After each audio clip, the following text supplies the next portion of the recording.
Welcome to Why the Long Face? Two old friends lifting the lid on mental health over a beer with author and psychiatrist Paul Keedwell and business consultant and so-called comedian Ollie Turnbull.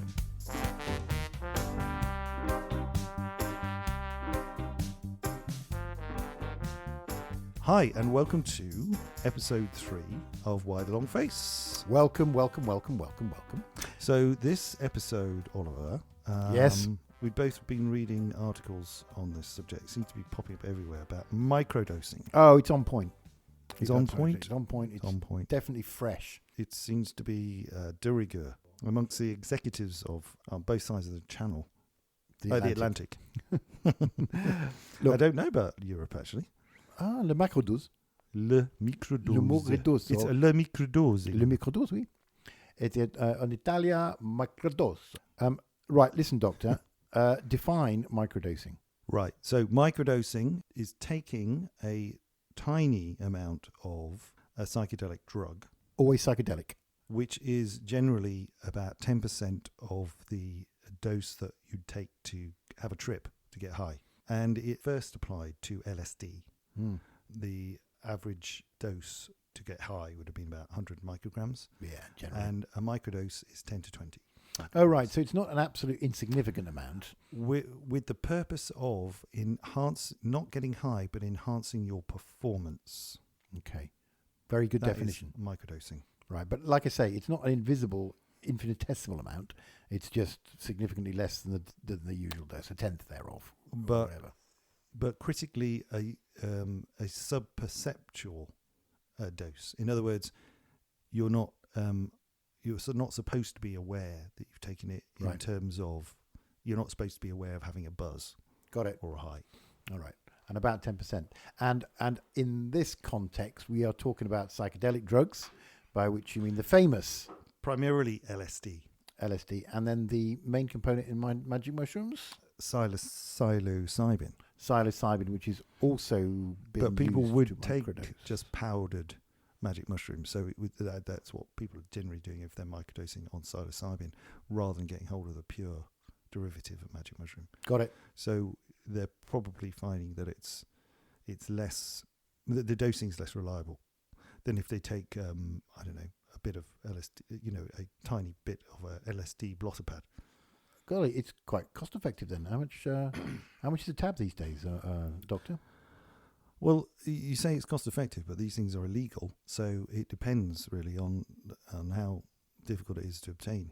But yeah, it's going to be cheaper than having a high. Yeah, well, a tenth. Anyway, you can get it on the dark web. Actually, no, we don't. One thing, by the way, if you're listening to this thinking that we're going to go into a load of how do you get hold of this stuff, we're definitely not going to do that. No, dark web, or someone knows a dealer, I don't know. In the case of magic mushrooms, you can buy growing kits that are sent to you. Oh, right, okay. And you grow them yourself, and then you prepare them yourself. Is that illegal? Yes. Right, okay. But it still happens. We better make that clear. Yeah. Yeah, no, it's illegal, and the penalties are harsh. It's a Class A drug, a magic mushroom. So we're not condoning this. No. We'll straight away we have to say it's an illegal practice, and we're not condoning it in any way. But I am certainly interested in it. I'm interested in it from a therapeutic point of view. Yeah, absolutely. Where did it start?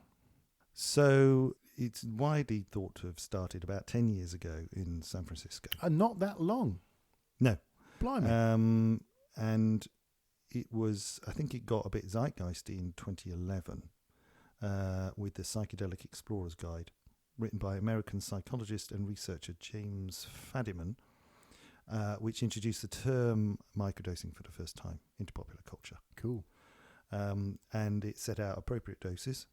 It was almost like a cookery book for, enhancing your performance in Silicon Valley. Because that was the typical context. It would be someone really just wanting to get up a greasy pole as efficiently as possible.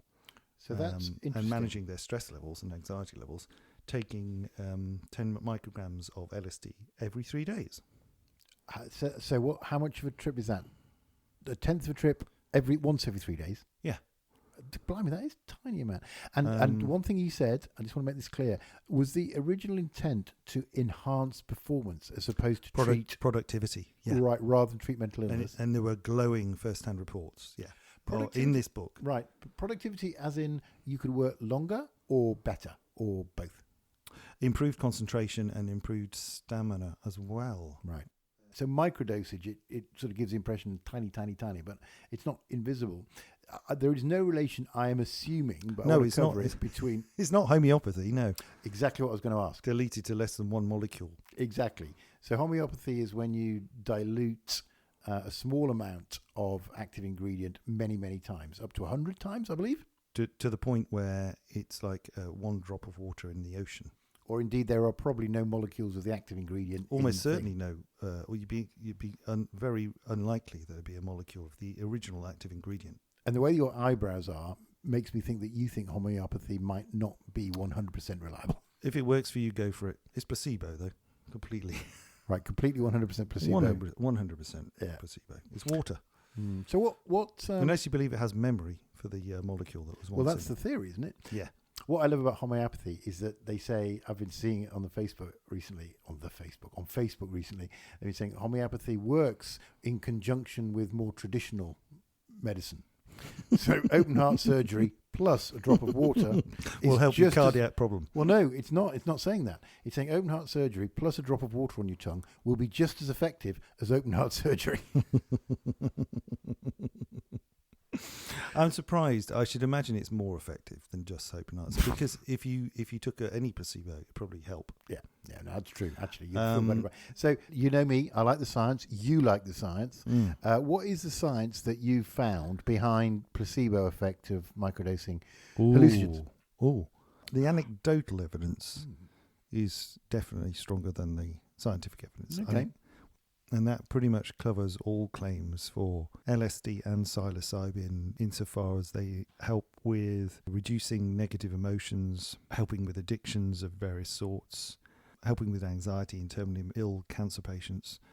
Most of these studies that have been done, very rarely has there been a placebo control in any of these trials. Right? Difficult to do one, I suppose. Yeah, and some have just... there was one trial, one study that actually it followed... It was just naturalistic. It followed 90 people who happened to be microdosing. And in every case, they expected to be a kind of panacea. And the results were very equivocal in that study. They even suggested that there was a mild increase in neuroticism in a proportion. And the only consistent finding was that it stopped their minds from wandering. So that was in the microdosing of LSD. Right. Psilocybin might have more potential.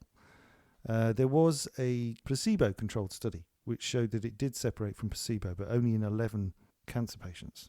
But they definitely had marked reductions in anxiety and without any significant adverse effects. But I don't think that was microdosing. I think that was higher doses of psilocybin. Right. John Hopkins, I know, is following up this pilot study, which is kind of 8 years old now, and doing some proper trials. So that was kind of encouraging, I think. So it's equivocal. Yeah, that's weird, isn't it? You'd have thought that the focus would be the last thing that you'd get out of something like LSD, for example. Well, it's microdosing. Where you... no, that's right. Yeah. The layman would say, even though it's microdosing, you'd expect it to be... well, this is one of my questions later, really. Oh, I expect you to spin out and start being distracted by hallucinations and so on. To have the same effect, but less of it, if you see what I mean. Right. So, to have a trip, as it were, but a less trip. So for it to have a completely opposite type effect is a bit counterintuitive, really, but... Like you say, microdosing. Well, that's the history of microdosing. That increases concentration, improves focus, improves productivity. That was the big sell for LSD. And the anecdotal evidence seems overwhelming. But when you start to look at trial data, it's thin on the ground. Now, I can't say that there's no evidence for its benefit. What I can say is little good scientific trial-based evidence, and more work needs to be done. It's surprising. Well, in a way, it's not surprising that this sort of research hasn't been funded because it's controversial. And new, I guess? Not new. I mean, people were using LSD therapeutically in the 60s. Psilocybin has been shown, this is at Johns Hopkins as well, in the context of structured psychological program of smoking cessation, there was an 80% response rate in terms of abstinence from tobacco in that study. Although it wasn't a placebo-controlled trial, if you compare that success rate to success rate of taking, say, Zyban or something like that, another smoking cessation tablet, you're talking about a 35% success rate. That sounds amazing. And it was a microdose. Okay, let's get this right. That wasn't a microdose. Oh, right, okay. So it's difficult to extrapolate from those studies. Why do you say it wasn't a microdose? You mean it was a proper trip that people would have to stop smoking? Well, people don't necessarily trip on magic mushrooms unless they're taking an excessive quantity. Oh, right. So a lot of people take magic mushrooms recreationally to feel more stimulated, perhaps have heightened awareness. And it's a different experience to LSD, which, where you have to be very, very careful. I mean, I think we both think you have to be careful with the dosing. Just talking about dosing again, I've just got a question about drugs doing different things at different doses. It's not something I know much about, but at high dose, you get a very likely hallucinogenic effect. But at low dose, you get a focusing effect. Is it unusual for drugs to have a quite radically different effect on the human mind or body, dependent on the dose? Is that unusual, or is it perfectly normal? No, that's not unusual. Oh, right. Okay, no, I mean, some drugs have a very, very, what we call, narrow therapeutic window. Ketamine, for example, which I think we should cover in another ep. I think we've got it on the slate, haven't we? Yeah. Even if you give people microdoses or small doses of it, there's still a high probability that they'll have some kind of perceptual distortion that they find potentially unpleasant. Right. Whereas small doses of magic mushroom, I don't think you're running that risk. And it's acting more like a stimulant at a low dose and less like an hallucinogen. And you have to take a decent amount of magic mushrooms, quite a lot actually, to start hallucinating. So what is the difference in terms of what is happening in your brain to the action of LSD versus the action of the active ingredient in magic mushrooms? Is one just less potent than the other? Or yeah. I'd say so. Okay. Well, no, the LSD is definitely a much more potent hallucinogen than psilocybin. And so, I mean, psilocybin is a naturally occurring chemical. It doesn't mean it's not harmful, of course, but possibly that's why it's less potent. LSD was developed in a lab. Yeah. So what we've been talking about is people taking it to enhance their performance, which is sort of counter to how I thought this discussion would go, because there's also the angle of using microdosing of these two drugs particularly in order to have a therapeutic effect on someone suffering from depression, anxiety, or whatever. Yeah. Is that as well well, the other is not that well documented, but is it as well observed as the usage of microdosing for improved performance, the therapeutic effects of it, that is? The one main trial was carried out here in London by Robin Carhart Harris in conjunction with Professor David Nutt, and they found a fairly marked improvement in people with refractory depression, treatment-resistant depression, and a good proportion of them responded, but it wasn't placebo-controlled. So we need those placebo-controlled trials because the response rate was pretty close to a placebo rate in an average trial. But at the same time, we have to be aware that these patients are supposedly treatment resistant. So a 40% remission rate, even if it's temporary, is quite remarkable. So sorry, let me get this straight. By the way, kudos to Professor Nutt, actually a nutty professor, quite literally. When you say it was the same as the placebo effect, the same as the placebo effect when you apply placebo to resistant depression, or when you apply the placebo to any kind of depression? In the refractory group, it may be lower. I don't know. Yeah, no, you'd have thought. My point is this, right? So when I was researching this, I remember thinking, it seems a bit weird that something that is so closely associated with psychedelic hallucinations could ever possibly help someone who's suffering from depression, particularly a resistant type of depression. But then I wondered, I'm thinking, what could possibly be happening? And is there anything to do with the fact that people who have described trips and having a kind of almost metaphysical experience on drugs, it seems like the brain gets shifted into a different mode than is usual.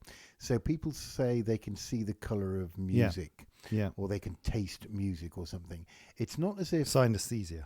It's even got a name. The synthesis of the different senses. Yeah, it's not as if it's something that you associate with cocaine, which is the brain speeding up, or something with like morphine or marijuana or alcohol, where you get a bit more mellow. It's actually like the brain is functioning in a different way and giving you completely different sensations. You can hallucinate on cocaine, by the way. Take enough of it, or if you're susceptible, or indeed alcohol. Anyway, my point is, which I will get out if it's the last thing I do. Do you think there could be? I mean, you I want to play a game now where I keep interrupting you. No, I quite like that. It's a game called However Long I've Known You. So it's basically. I feel very proud. No, you should be. You are the most irritating man I've ever met. So congratulations. Great. No, because the object is always to irritate you. I know. Yeah, I don't irritate everyone to the same extent. Well, when I was in my 20s, I wasn't irritable. But now it's easy. Bit gammon. Now that the skin on the bottom of my chin has started to wobble every time I get uptight, it must be even more amusing. You always used to poke you in the ear with a stick when you were trying to sleep. Oh, no, that didn't like that very much. And up the nose as well. Yeah. With a stick. Always with a stick. Well, just with gently, a bit of grass so on the you end think of it was a fly coming in you. Yeah. Anyway. You have to be quite subtle to make me not fully wake up. Anyway, enough of reminiscing of how the different types of bullying have evolved. You will get your point out. I will get your point out. I will get my point. That is one thing that middle-aged, portly white guys are good at. And that is finally getting their point out. From the Farage school of... all right, get on with it. Cuntitude. So, no, my point was, if the active ingredient in these drugs allows you to sort of shift state into something completely... divorced from how the brain usually thinks. I wonder if deep depression or resistant depression also is in a slightly abnormal mode. And maybe there's something, and this is completely ridiculous theory, maybe there's something about the action of a drug that makes the brain act in completely different ways that kind of shifts you out of that. Is there any possibility that might be true? You're just going to say, no, let's move on. No, I can't say no, can I? Because I don't know. But one thing there have been some quite interesting brain imaging studies that have suggested that taking psilocybin increases connectivity across different brain networks. Oh yeah. So, and that sort of is seductive because it fits with this idea of most people's egos being too closed in, that we have, we're a bit closed off from each other and we're a bit closed off from nature. And people describe when they take psychedelics that those borders come down and you feel much more akin. There's much more affinity with nature and with everybody else. And you get these sort of moments of insight, great insight and gravitas. God, I could murder a tab right now. And you? Let's drop one, man. I'd love to drop one right now. So, you can't dismiss these accounts. They're very interesting. And I think if you're showing as well that there's an increase in blood flow or activity that is widespread across the brain, you can imagine that might do the opposite to what you might expect. In that well, I suppose that's what literally it's mind expanding, isn't it? Yeah.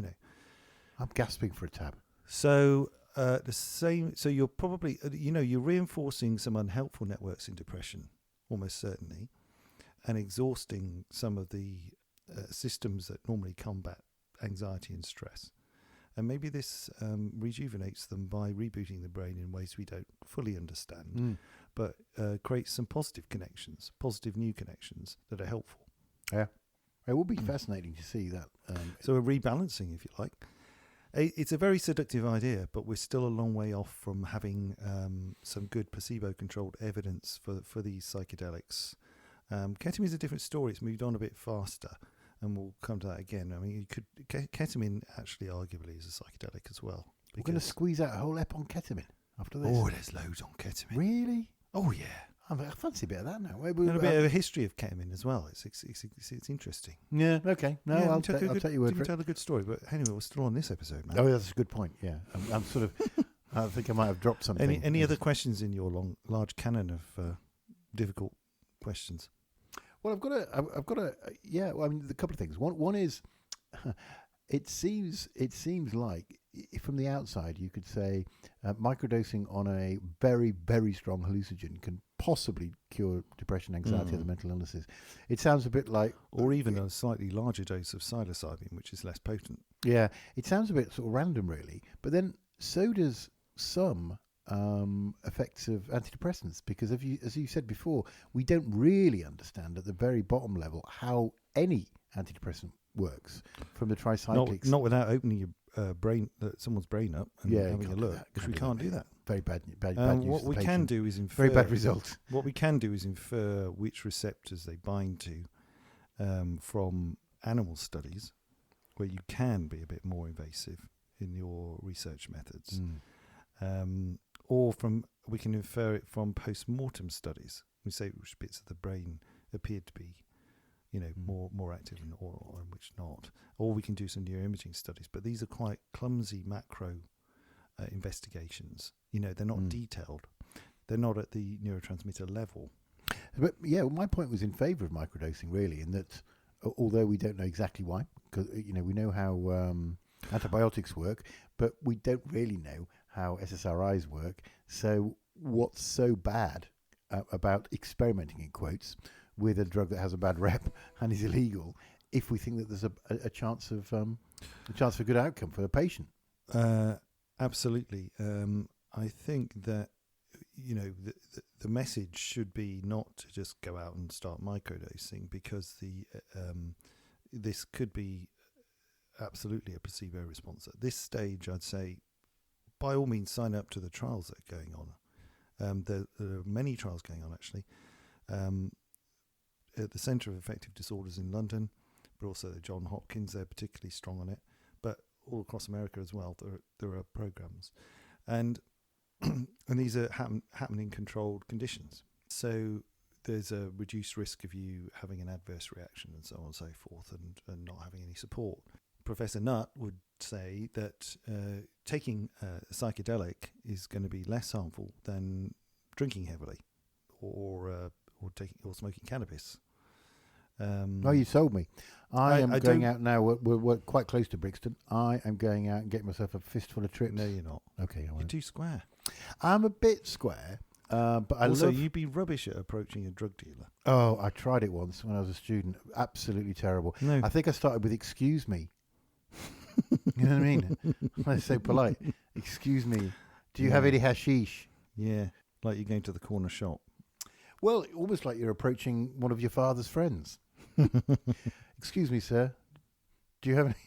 And I think I asked if he had Rizzlers as well, and actually he didn't. And he told me he didn't by going, fuck off. So we've got to think about why it is that these are Class A drugs and why they're so frowned upon by government agencies. And it's because this is thought that they're very potent, and if people aren't careful about what doses they ingest, they can end up with psychological scarring. That's the flashbacks you can get from LSD. Or with LSD, there have been, of course, high-profile cases of people jumping off tall buildings and so on, thinking they can fly as part of their hallucinatory experiences, and coming to Don't say coming down if you're saying flying off tall buildings.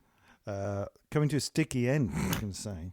And there'll probably be a backlash against the research that's going on now. But we've got to be sure that there isn't an irrational reaction based on, a few case studies of people taking too much of these drugs. So it needs to be balanced. I think, and Professor Nutt has also said that there is a small but theoretical risk of continued microdosing of LSD causing narrowing of the heart valves. I saw that. That doesn't sound good. Surely you need those valves to be at a certain width. You want them to be nice and reasonable width. Yeah. So therefore narrowing must be a very, very bad thing. Yeah, you need the blood to get through. That's what I thought. Yeah, I'm in a nice, timely manner. Nice, timely manner. And not at 50,000 miles an hour if they get to... So that's... I think you've answered my next question, which was downsides. And you think you've done that quite well. I don't think LSD is something that's addictive, is it? Well, there's no physiological addiction to stimulants, really. But it's possible for people to get psychologically dependent on them. I mean, I'd say cocaine is a little bit more addictive of all the stimulants we've talked about.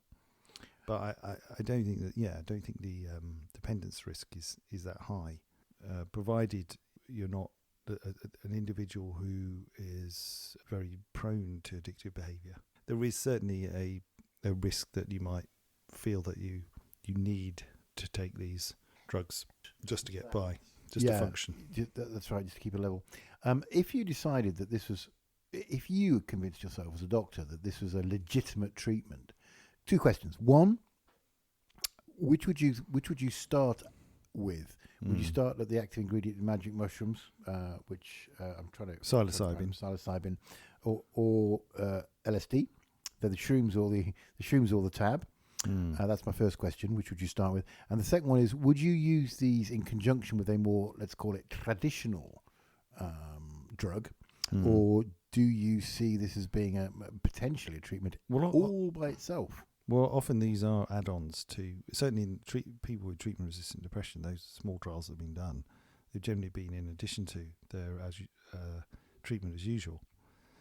But the answer is, of course, I'd go with the one that's got the strongest evidence for its effectiveness. So if psilocybin's got greater evidence base than LSD, then I'd go with that. Unfortunately, that may be just because it's less controversial than LSD, and that's why more funding's gone that way. Let's not forget that there's a huge stigma around these Class A drugs. They're illegal. The moral majority, if you like, are probably quite reluctant to be funding this kind of research.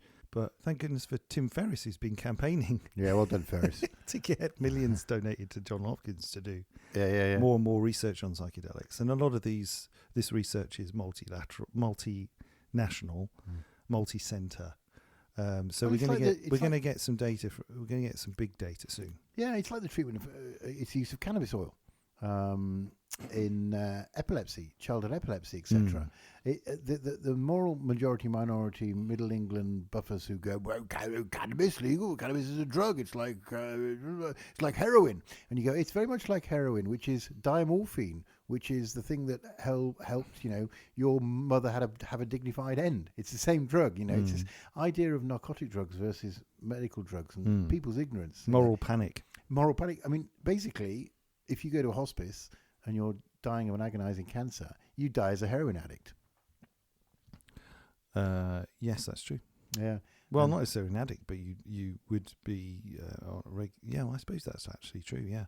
Yeah. Or you may and we actually increasingly don't have such a big issue with people being given cannabis-based drugs or ketamine for end of life, or even psilocybin, as I mentioned.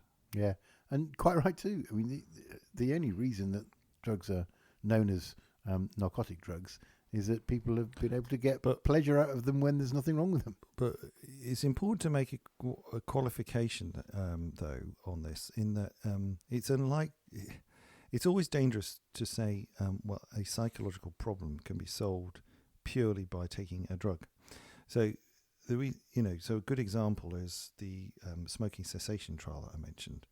The author was at pains to say that although the results are positive, this doesn't mean that people who are wanting to quit smoking should just go out and take some psilocybin, because they're not getting all the psychological treatment alongside it.